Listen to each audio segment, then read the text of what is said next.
Welcome to clue today news. అధికారంలో Congress party లేనప్పుడు కాంగ్రెస్ పార్టీలో ఎన్నో ఇబ్బందులు ఉన్నా ఎదుర్కొని కాంగ్రెస్ పార్టీ గెలుపు కృషి చేసిన వారిని పట్టించుకోకుండా బీఆర్ఎస్ పార్టీ మరియు ఇతర పార్టీ నుండి నూతనంగా కాంగ్రెస్ పార్టీలోకి వచ్చిన నాయకులను ఎమ్మెల్యే మనోహర్ రెడ్డి సహకరించడం సమంజసం కాదని స్టేట్ ఫైనాన్స్ కమిషన్ సభ్యులు రమేష్ మహారాజ్ వాపోయారు. వికారాబాద్ జిల్లా బషీరాబాద్ మండలం కేంద్రంలో నిర్వహించిన కాంగ్రెస్ పార్టీ కార్యకర్తల సన్నాహక సమావేశంలో పరిగి ఎమ్మెల్యే రామ్మోహన్ రెడ్డి, తాండూరు శాసనసభ్యులు మనోహర్ రెడ్డి, కాంగ్రెస్ పార్టీ పరిశీలకులు Vinod Kumar Reddy, Ram Shetty Narender, state finance commission సభ్యులు రమేష్ మహారాజ్ హాజరయ్యారు. ఈ సందర్భంగా రమేష్ మహారాజ్ మాట్లాడుతూ నూతనంగా పార్టీలో చేరిన నాయకులే పెత్తనం చెలాయిస్తున్నారని మండిపడ్డారు. ఈ కార్యక్రమంలో కాంగ్రెస్ పార్టీ సీనియర్ నాయకులు, కార్యకర్తలు ఉన్నారు. గతంలో ఒక మీటింగ్లో చెప్పడం జరిగింది, ఒరిజినల్ కాంగ్రెస్ నాయకులకు చాలా బాధగా ఉంది మనసు, ఇంకనేమో అన్యాయం జరుగుతూ ఉంది.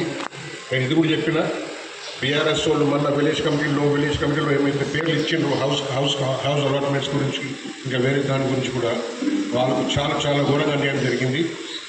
ఈ విషయం నేను ఎమ్మెల్యే గారికి చెప్పడం కూడా జరిగింది. ఆయన అన్నాడు, మీరు అన్నీ ఏమున్నాయి నాకు రాసి ఇవ్వండి, మీరు అన్నీ చెప్పండి, దానికి నేను సరిదిద్ది నేను రెక్టిఫై చేస్తానని చెప్పడం జరిగింది. అది నేను తయారు చేస్తున్నాను. అది తయారు చేసి మళ్ళీ మీరు టైం ఇస్తారా, వస్తాను, లేదా పంపిమంటే నేను ఒక దరఖాస్తు పంపిస్తాను.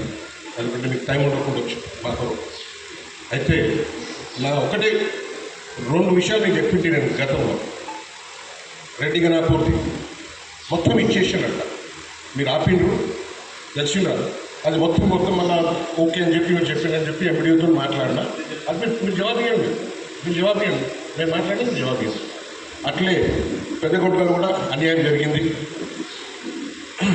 ఇప్పుడు ఒక విషయం ఏమంటే, ఈ విషయంలో ఆయన చెప్పిండు, ఏమున్నదో మీరు మాకు చెప్పండి, మేము దాన్ని సరిదిద్దుతాం, దానికి ఇది చేస్తాము, న్యాయం లెక్క చూసుకుంటానని చెప్పినందుకు చాలా సంతోషం. ఏముందో నేను ఆయనకు రాతపూర్వక ఇస్తాను, లేకపోతే ఆయన ఎక్కడ కలుస్తే అక్కడ పోయి కలుస్తాను.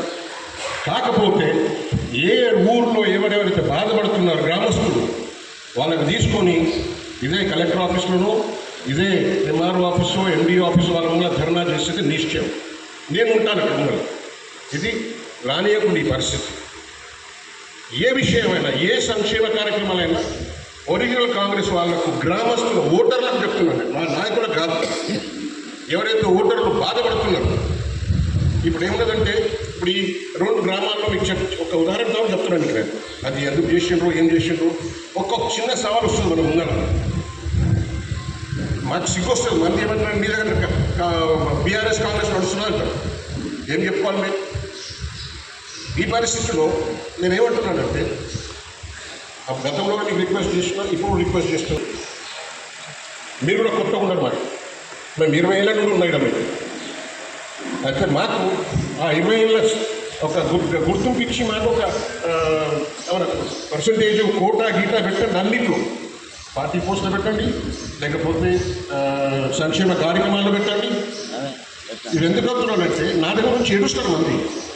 అయ్యా, గతం 20 ఏళ్ళ మంది ఇబ్బంది పడుతుంది, ఇప్పుడు కూడా ఇబ్బంది పడుతున్నాం. ఒక సవాల్ వస్తున్నారు అందరి ముందు. ఏమంటే, ఇప్పుడు మీరు తీసుకొచ్చాడు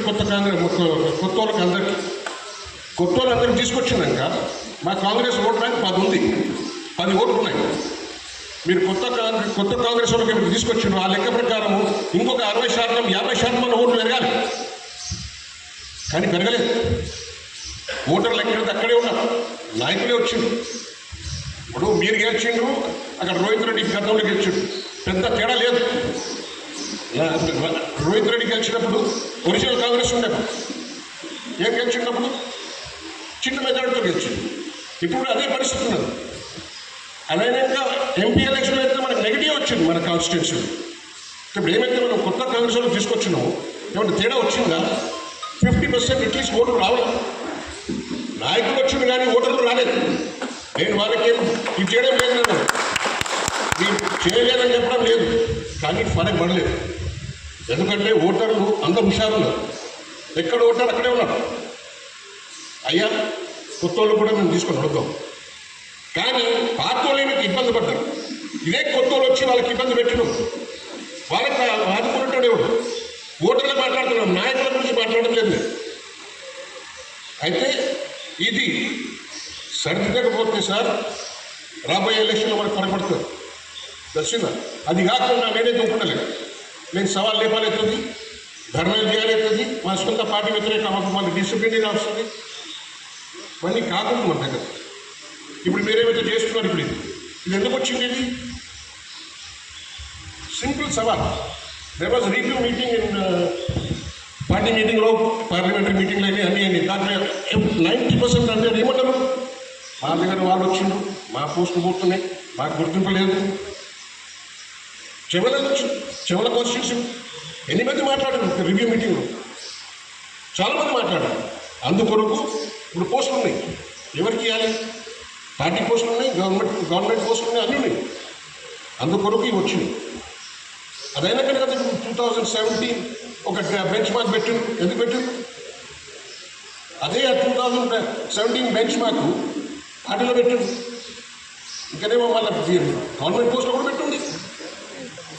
అయితే నేను ఒకటే చెప్తున్నాను అందరికీ, అయ్యా మీ ద్వారా అందరికి నేను మాట్లాడుతున్నాను. ఏ ఊర్లో అయితే అక్రమాలు జరిగింది, ఏ ఊర్లో అయితే మీకు అన్యాయం జరిగింది, ఒరిజినల్ కాంగ్రెస్ ఓటర్ లేక 40-45 మా కాంగ్రెస్ ఉన్నారు, రాండి ఎమ్మెల్యే దగ్గర పోదాం, దాన్ని సరి చెప్పుకుందాం. అర్థమైందా? ఇప్పుడు ఎమ్మెల్యే గారు చెప్తాడు, రెడ్డిగా నా కుర్ది, ఇంకా ఇది ఏమంటారు మన ఒకటికి ఇవన్నీ సవాళ్ళు చెప్తారు. లేకపోతే అది ఎక్సెప్ట్ చెప్పని చెప్పి దానికి చెప్పేది లేదు. నేను ఒకటే చెప్తున్నాను, అయ్యా మేము 40 ఏళ్ళు కూడా మేము కాంగ్రెస్లో ఉన్నాం, మీరైతే 2 ఏళ్ళే ఉన్నారు. ఇంకా నేను చెప్తున్నా, మీరు వచ్చినాక కూడా ఏం పెద్ద ఫరక్ పడలేదు ఓటింగ్లో. అయితే అందరూ కలిసిపోతాం, అందరూ కలిసి దీన్ని మరొకసారి బలపడతాం. జై హింద్, జై కాంగ్రెస్.